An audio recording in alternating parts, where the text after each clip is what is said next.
my beautiful Virgos, welcome to my channel. My name is Kaylee, thank you for joining me, and today I have for you a 3-card energy reading with my tarot and a couple of oracle cards. This is for May 2020, and yes, let's begin. So I'm actually going to start with my soul's journey, lesson cards, guidebook. These cards are absolutely gorgeous. It was the first ever deck I got. It was given to me, gifted by a friend, and yeah, they're pretty gorgeous. Each of them has this unique mandala on it that I actually like to use as a meditation tool from time to time. It's quite nice. So Virgo, what do you need today? What is the lesson for Virgo 2020 May? Whoa, that was me. We'll see what comes back out.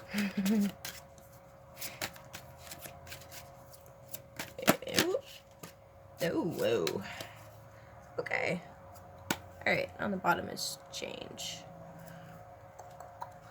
So, fear and death. Alright, here we go. So, first of all, fear. I realize that I am testing my resolve to live in the energy of love.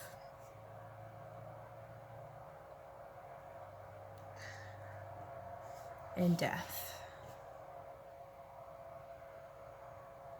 I am learning that endings are merely beginnings. Look. Death comes for everyone, and it is not the end of the soul's journey. And fearing death really is not a way to live life. Death comes for everyone. Now, that doesn't mean throw your life away and don't follow health orders or anything crazy like that. Please follow your health orders. But I'm going to read from the book because the author of this deck actually really says it quite beautifully. Death. Death is an illusion. It's a fact of life that the human body we use to travel the earth must eventually stop working. It's not meant to exist forever. The energy and consciousness that inhabited that body is free and returns to its natural home, but it never abandons us. Learn to view death as merely a change, and everything must change, because stagnancy extinguishes progress. The same is true for a relationship or a career. A soul lesson may be completed, and it is time to move beyond this point of familiarity and expand into new horizons of learning and development. This is a wonderful opportunity to thank those other souls in your life who have shaped part of your path and taught you so much. So, this very well could not be physical death. I mean, all good portion of us are facing the death of our careers. The death of capitalism, maybe. Death of our identities. You know, everything we thought was stable and normal turns out is a giant facade. So fear is totally normal. Is a totally valid emotion. Don't deny your fear, you'll just increase your fears. So essentially the message of this card is that the outcome of all choices in life is determined by two emotions, fear and love. Your soul is made of the energy of love, and fear is an earthly manifestation of a challenge. To embrace and wallow in fear is to go against your very being. Fear in its many guises is the obstacle that your soul uses to test its tenacity to stay on track. Human life can be very difficult, but acknowledging that your soul's true nature is love will always help you on your path.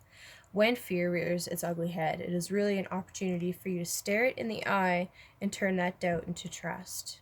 View it as a teacher. What lesson are you learning from these fearful emotions? The more you use the energy of love to diffuse fearful situations, the less often they will present themselves. So, what does our tarot have to say?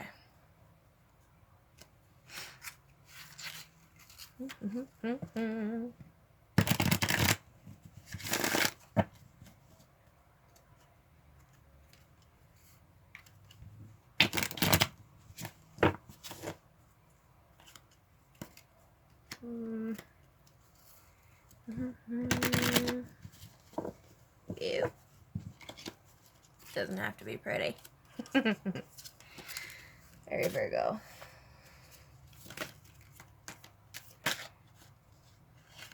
The Nine of Swords. How am I not surprised? If you see the look on my face right now, it's one of utter, complete not shock. Nine Swords is kind of like nine swords in the back. It's pretty brutal. Princess of Wands. Whoop. Interesting. Oops.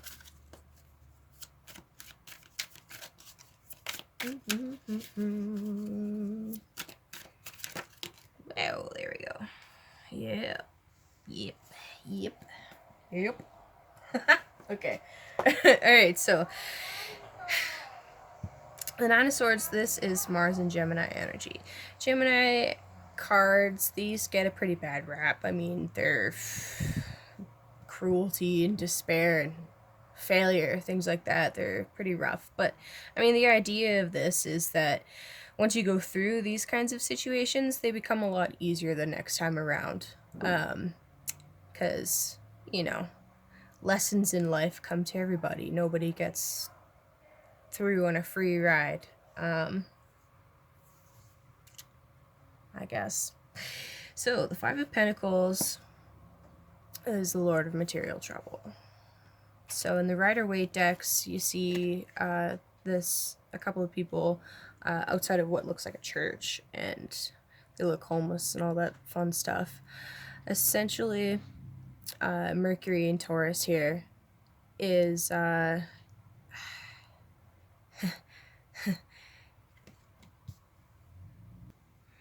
Alright, sorry Virgo, I had to pause there for a minute to just kind of take this in, and I chuckled there because at the bottom of the deck is actually the Four of Pentacles, which is all about, like, you've gained some earthly power and some stability in your wealth and your empire, so to speak, but you're kind of stuck at there. You've kind of been capped, right?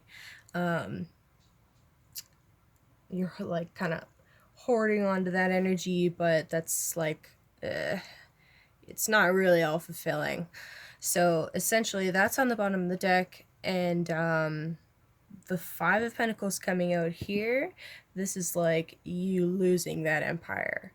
So this is definitely the death of probably your financial stuff. That really sucks. And the Princess of the Wands here, so Princess of the Wands, the princesses are like the ultimate manifestation of that energy. So sometimes it could refer to like someone younger with that fire energy influencing you, and if that's the case, this very well could be a relationship that needs to end.